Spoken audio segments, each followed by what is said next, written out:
A girl fleeing from assassins accidentally ran into a drugged young prince. Desperate, she threw herself into his arms, clinging tightly and pretending to be his lover. "Darling, why did you drink so much?" As expected, the assassins froze when they saw the prince and immediately ran away. But at that moment, the drug in the president's system took full effect. When the girl helped him to a hotel and prepared to leave, he suddenly grabbed her. "Don't go." She hadn't wanted to reveal herself, but remembering how he unintentionally saved her just now, she gritted her teeth and decided to help him. The next day, the man gave her $1 million as compensation. Thinking of her seriously ill mother, the girl accepted it, promising that she would repay him once she earned enough money. Then she hurriedly left. What she didn't know was that the man had fallen for her at first sight. 3 months later, she unexpectedly discovered she was pregnant. Afraid of being expelled from school, she decided to hide her identity and give birth to the baby alone. For the next 5 years, the man searched for her everywhere, relying only on the fake name she had casually given. But he never found anything.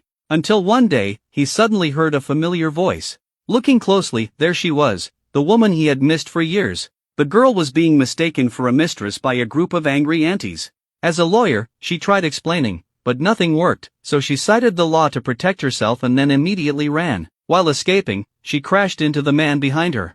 Recognizing him instantly, she was shocked. At that moment, the aunties caught up. The man stepped in front of her, protecting her, and with ease subdued them before ordering his men to take them away. What surprised her most was that the man still remembered the fake name she gave 5 years ago. He mocked her, asking if the compensation he gave back then was too little. Was that why she was now hooking up with old rich bosses?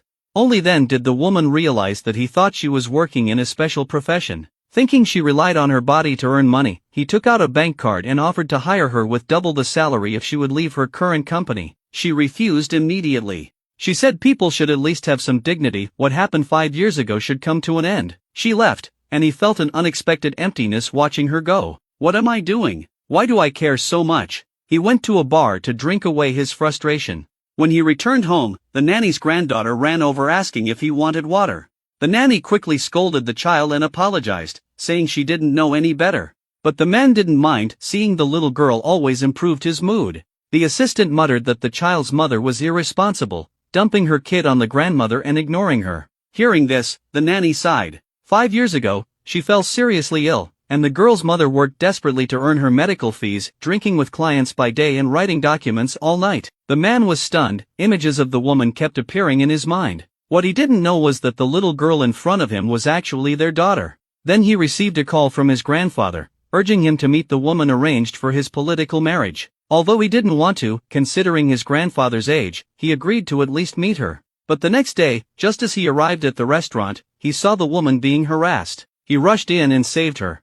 "Yesterday it was Boss Joe. Today it's Boss Wang. Tell me, how many bosses do you have?" "Mr. Liu, how many bosses I have? What does that have to do with you?" "What does it have to do with me?" "Fine, I'll tell you what it has to do with me." Furious, the woman bit him. The man pulled out another bank card, asking whether she would do anything as long as she was paid.